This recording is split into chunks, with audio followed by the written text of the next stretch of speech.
नमस्कार, आप देख रहे हैं सबसे बड़ा मुद्दा। मैं हूं आपके साथ राहुल राजपूत। उत्तराखंड विधानसभा चुनाव के लिए कांग्रेस ने नई टीम का ऐलान कर दिया है। 70 सीटों वाले प्रदेश में कांग्रेस ने एक अध्यक्ष और 4 कार्यकारी अध्यक्ष बनाए हैं। पार्टी के इस फैसले पर सवाल उठने लगे क्योंकि इसके पीछे कांग्रेस की रणनीति कम, मजबूरी ज्यादा नजर आ रही है।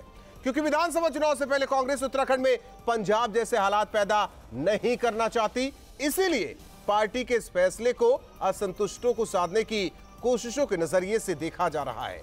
वरना जिस तरीके से 403 विधानसभा सीटों वाले उत्तर प्रदेश में एक अध्यक्ष और उत्तराखंड जैसे छोटे राज्य में 5 अध्यक्ष, किसी भी नजरिए से इसे जानकार रणनीति नहीं बल्कि मजबूरी का नाम देंगे।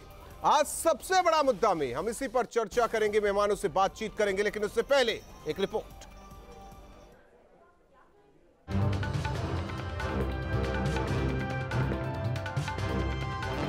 कांग्रेस के सामने मिशन 2022 की चुनौती। पहाड़ से कैसे पार पाएगी कांग्रेस?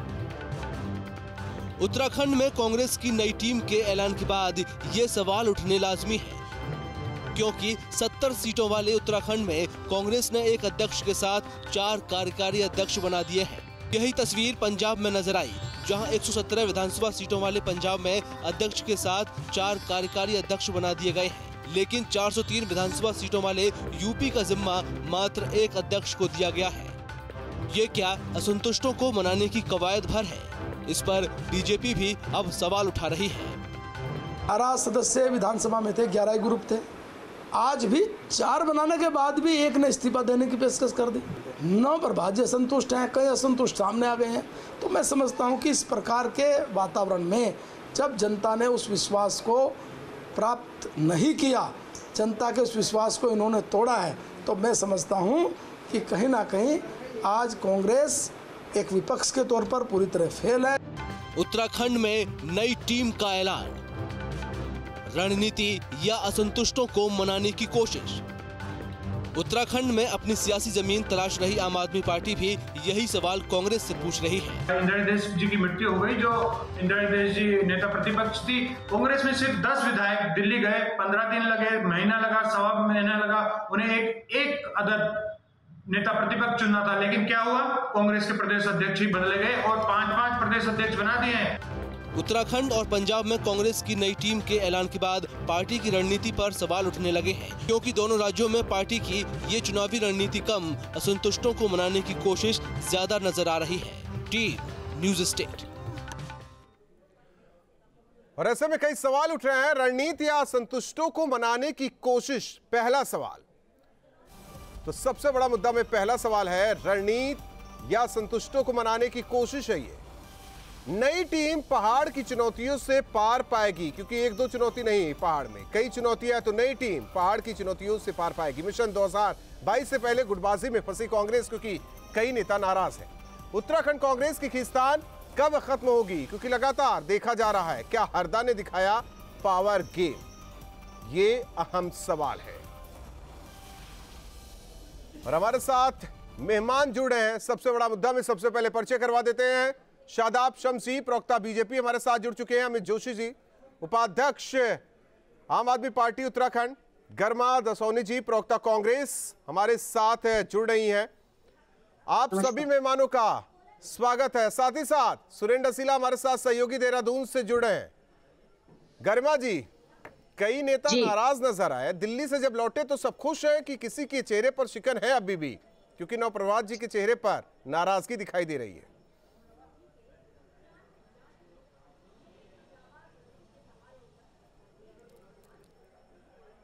हालांकि मेहमानों का रुख करेंगे, उससे पहले एक बार सुरेंद्र असीला के पास चलते हैं। हेलो, ठीक है, बोलिए गर्मा जी। जी, मुझे बिल्कुल नहीं लगता कि मेरी पार्टी के अंदर कोई नाराज है। मेरी पार्टी एक लोकतांत्रिक पार्टी है, यहाँ अपना मत रखने का सबको अधिकार है। और अगर कहीं पर कोई भूल चूक हो भी गई है तो मुझे अपनी पार्टी नेतृत्व पर पूरा भरोसा है कि वो हमारे नाराज लोगों को या हमारे असंतुष्ट अगर कुछ लोग हैं, देखिए इतनी बड़ी जब पार्टी होती है, जब हजारों कार्यकर्ता, लाखों कार्यकर्ता प्रदेश के अंदर हों, तो सारे नेताओं, सारे कार्यकर्ताओं के मन की हो ऐसा मुमकिन नहीं है। ऐसे में कहीं ना कहीं अगर कहीं पर कोई भूल चूक हुई भी है तो मेरा पार्टी नेतृत्व उसको देखेगा, we will look into the matter, और बीच का रास्ता कोई आपसी बातचीत से समन्वय का रास्ता अपना लिया जाएगा। लेकिन जो आपने अपनी रिपोर्ट में दिखाया कि रणनीति है या असंतुष्टों को साधने की कोशिश, निश्चित तौर पर यह हमारी रणनीति है। हम चुनावी जंग में जा रहे हैं और जब चुनावी जंग में या युद्ध में जाया जाता है तो केवल 10-12 सिपाहियों के बलबूते चुनाव नहीं लड़े जाते। मैनिफेस्टो वो नहीं बनाएंगे, 3 बार तो वो बना चुके हैं। अब जो नई परिपाटी शुरू हो गई है उस हिसाब से कीजिए, जो चेहरा बनाया जा रहा है उनसे मैनिफेस्टो बनवाइए। नहीं, देखिए नवप्रभात जी की अपनी कोई व्यक्तिगत प्रॉब्लम होगी जिसके चलते, या कोई कारण होंगे जिसके चलते उन्होंने मना किया, वो तो उनसे बातचीत करके ही पता लग सकता है कि उन्होंने मनाही क्यों करी। लेकिन बाय एंड लार्ज मैं कहना चाहूंगी कि कार्यकर्ताओं में बहुत जबरदस्त उत्साह है, जोश है अपने नए नेतृत्व को देखकर, और मैं आपके चैनल को माध्यम बनाकर अपने राष्ट्रीय नेतृत्व का बहुत बहुत धन्यवाद देना चाहूंगी। लेकिन आज आपकी बातों में वो एग्रेशन नहीं दिख रहा है जो पहले दिखता था। आपको लगता है कि कुछ ना कुछ है, अभी भी मिसिंग है? नहीं, बिल्कुल कतई कुछ मिसिंग नहीं है। मैंने रिपोर्ट में देखा मदन कौशिक जी हमारे लिए चिंता कर रहे हैं। शादाब शम्सी, नई टीम पर क्या कुछ कहेंगे आप? अब इसी नई टीम से पार पाना है बीजेपी को। जी, पहले तो बहुत बहुत बधाई कांग्रेस की पूरी टीम को, नए अध्यक्ष को, उनकी पूरी टीम को, और उन 4 अध्यक्षों को भी, क्योंकि 5 अध्यक्ष भी इतिहास रच दिया कांग्रेस ने। जिस प्रदेश में 5 लोकसभा हो वहां 5 अध्यक्ष देना। बधाई तो दे रहे हैं लेकिन तंज के साथ दे रहे हैं। जी, मैं ये कह रहा हूँ अगर सोचे यूपी में होते तो 80 प्रदेश अध्यक्ष दे चुके होते। शुक्र मानिए कि उत्तराखंड में ही है। मैं इतना जरूर कहूंगा कि बड़ा अजीबोगरीब, क्योंकि मुख्य विपक्षी दल है और थोड़ी बहुत चिंता पड़ोसी के नाते, एक सत्तारूढ़ पार्टी के नाते हमारी भी बनती है। तो इतना जरूर कह सकता हूं कि जिसने 4.5 साल में प्रीतम सिंह जी ने अपनी टीम जाते जाते वो एक शुक्मा और डाल गए, एक भसूड़ी और कर गए कि भैया यहाँ देखो कि टीम तो, अध्यक्ष तो कोई बन जाए लेकिन अब टीम मेरी रहेगी। अब बताइए, नया अध्यक्ष टीम हटाए तो मरा, और यही टीम से काम चला है तो किस बात का अध्यक्ष? उसके पास तो अपनी टीम भी नहीं होगी। यही हाल प्रीतम सिंह जी का था कि जब वो अध्यक्ष थे उन्होंने अपनी टीम ही नहीं बना पाई। इतने कमजोर नेतृत्व, डिसीजन टेकिंग पावर नहीं है। मैं लगातार इस बात का अफसोस होता है हम लोगों को कि हमारा मुख्य विपक्षी दल और दम बिल्कुल जीरो, खत्म हो गया बिल्कुल, जैसे गरिमा जी कोई दम ना हो। क्विक रिस्पांस देना चाहूंगी प्लीज। देखिए जो कार्यकर्ता हैं जिन्होंने कार्यकारिणी में आना था, चाहे नए के हो चाहे पुराने हो, वो सारे कांग्रेसी कार्यकर्ता हैं। कोई जुपिटर ग्रह से या कोई वीनस से या मार्स से कार्यकर्ता नहीं है। जब हम सब कह रहे थे कि टीम बनाओ तो बना ही नहीं। जो कार्यकर्ता है वो सेम रहता है। उन कर्मठ कार्यकर्ताओं को चाहे पुराने अध्यक्ष मान सम्मान दें चाहे नए अध्यक्ष मान सम्मान दें, बात बराबर है। हमारी टीम एक बहुत अटूट टीम है। मुझे लगता है ब्रह्मास्त्र हमारे नेतृत्व ने चला है जिससे कि सत्तारूढ़ दल कहीं ना कहीं बौखला गया है। नेतृत्व की तो बात कर रहे हैं गरिमा जी, लेकिन नेतृत्व है कहाँ? जो इशारा दिल्ली से किया गया वही तो हुआ है उत्तराखंड में, फिर नेतृत्व कहाँ है? नहीं, वही मैं आपको बोल रही हूँ। ठीक है, अमित जोशी जी, आम आदमी पार्टी किस तरीके से देखती है? आम आदमी पार्टी किस तरीके से देखती है कि कांग्रेस अपने में लड़े, हम चले बीजेपी के साथ लड़ने?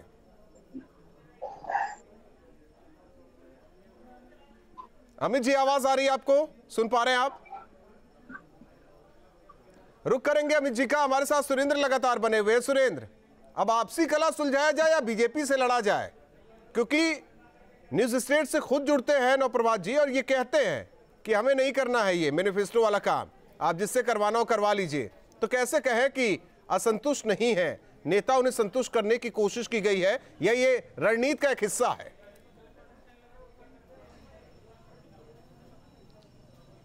देखिए राहुल, रणनीति तो खैर नहीं हुआ है ये, क्योंकि जिस तरीके से कांग्रेस के वरिष्ठ नेता, चाहे वो नवप्रभात की बात करें, पूर्व कैबिनेट मंत्री या हरीश धामी जो वरिष्ठ विधायक जी, दोनों की नाराजगी का एक पॉइंट जरूर है। भले ही नवप्रभात इसे नहीं बोल रहे हैं, 4 कार्यकारी अध्यक्षों को बनाए जाने से कई नेता नाराज हैं और उन 4 लोगों में एक नाम ऐसा है भुवन कापड़ी का, जिन्होंने आज तक एक भी विधानसभा चुनाव नहीं जीता। ऐसे में पार्टी के वरिष्ठ नेता जो प्रदेश अध्यक्ष रहे हैं, जो पूर्व कैबिनेट मंत्री रहे हैं, उन सबको ये लगता है कि ऐसे नए नवेले किसी कार्यकारी अध्यक्ष के अंतर्गत वो लोग काम कैसे करेंगे। ये भी एक चिंता की बात है। और दूसरी बड़ी बात यह है, जिस तरह से बीजेपी ने तंज किया है, देखिए ये कांग्रेस ने हालात ही ऐसे बनाए हैं कि जिस पर जो सत्ता पक्ष है वो तंज करेगा। आपको 5 से 6 महीने के भीतर आपको चुनाव में जाना है। अभी आपकी चीज़ें तय नहीं हैं, भले ही आपने नेताओं की घोषणा कर दी हो, लेकिन कहीं ना कहीं चुनाव में जो एकता आपको दिखानी है वो कैसे दिखाएंगे। जो गुटबाजी थी वो इतने दिनों में और बढ़ गई है। अगर यही फैसला लेना था तो ये फैसला 1 महीने पहले क्यों नहीं हो गया, इतना लंबा इसे क्यों खींचा गया। जब सारे पक्षों को सहमत कर लिया आपने तो ये फैसला बहुत पहले हो जाना चाहिए था। और राहुल, दूसरी बड़ी बात यह है कि हरीश रावत अनुभवी हैं, इसमें कोई दो राय नहीं है। उनके चेहरे पे चुनाव लड़ा जा रहा है, ये भी लगभग साफ हो चुका है चुनाव संचालन समिति का उनको अध्यक्ष बना के। गणेश गोदियाल के कंधे पे एक बड़ी जिम्मेदारी होगी, लेकिन कहीं ना कहीं आपको ये ज़रूर देखना होगा कि आपने चुनाव से 5 महीने पहले अपना प्रदेश अध्यक्ष क्यों बदला, क्यों ऐसे हालात पैदा हो गए। क्या वो संगठन को इतने मजबूत तरीके से नहीं चला पा रहे थे, या सिर्फ जातीय समीकरण के आधार पर ये करना मुमकिन था। तो ये सारी चीज़ें जिसका जवाब कांग्रेस को देना होगा, क्योंकि 5 महीने बाद आपने चुनाव में जाना है और एक ऐसी पार्टी जिसके 57 विधायक। गरिमा जी, आज आप केंद्र बिंदु में हैं, जवाब आपको ही देना है। एक हालांकि जिस तरीके से आम आदमी पार्टी के हमारे साथ नेता बैठे हुए, उनसे भी जरा समझ लेते हैं कि वो किस तरीके से देख रहे हैं। अमित जोशी साहब, किस तरीके से आपकी पार्टी देख रही है, आप देख रहे हैं इसे? देखिए, 13 जिलों के इस छोटे से प्रदेश में 5 अध्यक्ष कांग्रेस ने बना दिए हैं। बेहतर यह होता कि ये 8 और संतुष्ट जो हैं, अभी गोविंद सिंह कुंजवाल जी हैं, नवप्रभात जी हैं, हरीश धामी जी हैं, तमाम नेता हैं, उनको भी जोड़ के 13 प्रदेश अध्यक्ष बना देते। क्योंकि कांग्रेस का पूरा जो सिस्टम है, मैं बार बार इस बात को कहता आया हूं, ये ऊपर से लेकर नीचे तक पूरा कंफ्यूज हो चुका है। They are absolutely confuse. उनको पता ही नहीं क्या करना है सिवाय लोगों को मनाने के लिए। आप देखिए, रणजीत सिंह रावत जी का नाम जो कार्यकारी अध्यक्ष रूप में लाया गया, वो लास्ट में लाया गया। कहीं ना कहीं पर विरोध चलता रहा। प्रीतम सिंह ने जो बधाई का संदेश दिया वो 24 घंटे के बाद दिया है। गोविंद सिंह कुंजवाल जी नाराज हैं, नवप्रभात जी नाराज हैं, हरीश धामी जी नाराज हैं। दरअसल मेन मुद्दा यह है कि कांग्रेस की पूरी जमीन जो है नीचे से खिसक चुकी है और इनके नेताओं को इस बात का स्पष्ट अंदेशा हो गया है कि ये विधानसभा चुनाव में जीतने वाले हैं नहीं। तो अब क्या है कि जैसे रही तही अपनी कसर बचाने को ये 5 बनाए, मैं तो कह रहा हूं 13 बना दे। 13 जिले हैं है उत्तराखंड के छोटे से प्रदेश में, 13 प्रदेश अध्यक्ष बन जाए, जनता का भला हो जाएगा। तो ये कांग्रेस ने आज बिल्कुल अपनी हताशा को, उनकी जो हताशा या इनका आपस का जो अंतर करा है, वो इस फैसले के बाद से उभर के। हालांकि गरिमा जी ये जवाब देंगी आपको जवाब देंगी। शादाब शम्स जी, विपक्ष कमजोर है या दिल्ली से लौटने के बाद मजबूत है? बीजेपी से दिलचस्प लड़ाई होगी 2022 में। कहीं नहीं टिक रहा है। तो आज बैठ रहे पार्टी में, मुझे लगता नहीं सिचुएशन में कोई हमारा मुकाबला। ये देखिए ना कितना कमजोर, कोई सोच नहीं सकता था कि 4-5 अध्यक्ष एक प्रदेश को चलाएंगे। मतलब जो प्रीतम सिंह जी ने बोला, हम थोड़ी बोल रहे हैं, हमारी बात तो छोड़ दीजिए, हम विपक्षी हैं। प्रीतम सिंह पूर्व अध्यक्ष, मौजूदा नेता प्रतिपक्ष, कह रहे हैं कि हारे हुए लोगों को कमान दे दी, यानी कि वो हरदा को हारदा कह रहे हैं, कह रहे हारदा है वो 2-2 विधानसभाएं हारे एक साथ, उनके हाथ में कमान दे दी, यानी कि अभी दिख रहे हैं तेवर इब्तदा क्या आगे देखिए होता है गरिमा जी, जिस तरह से नवप्रभात जी सेना के साथ लड़ाई कैसे बीजेपी के साथ? जिस तरह देखिए, मैं हैरान हूँ कि किस मुंह से शादाब शम्स इस तरह की बात कर रहे हैं। 11 साल के अपने शासन में जिन लोगों ने प्रदेश को 8 मुख्यमंत्री दिए हो, तो आप खुद स्वयं समझ सकते हैं कि उनके दल में कितनी बड़ी टूट फूट है। उनके दल में एक दूसरे की जड़ों में मट्ठा डालने का पुराना कल्चर है। उनके दल में कितनी धड़ेबाजी और गुटबाजी है, ये मुझे बताने की जरूरत नहीं है। जब आपको 11 साल के अपने शासन में 8 मुख्यमंत्री बदलने पड़े। मैं सिलसिलेवार जवाब देना चाहूंगी। एंकर महोदय, मुझे इजाजत दीजिएगा। मदन, समझ सकता हूँ आप बिना जवाब दिए मानेंगे नहीं गरिमा जी, जवाब दिए मानेंगे नहीं, लेकिन वक्त नहीं है। माफी के साथ रोकना चाहते हैं गरिमा जी। आप तीनों मेहमानों का बहुत बहुत धन्यवाद और सुरेंद्र आपका भी धन्यवाद। जानकारी और बातचीत के लिए जाहिर तौर पर जिस तरीके से कहा जा रहा है ये रणनीति है या असंतुष्ट नेताओं को मनाने की एक कोशिश है जो कवायद की गई है। इससे साफ जाहिर होता है कि जिस तरीके से हमेशा देखा गया है कांग्रेस में असंतुष्टों की बाढ़ सी आ गई है। उन्हें किस तरीके से मनाया जाए कोशिश तो होती है, लेकिन चुनाव दर चुनाव जाते जाते ये जो कला है ये बढ़ती जा रही है और बढ़ेगी आगे। विधानसभा चुनाव से पहले आप देखेगा कि ये कला किस तरीके से और ज्यादा बढ़ेगी। सबसे बड़ा मुद्दा में आज के लिए बस इतना ही। रुकते हैं कुछ पलों के लिए।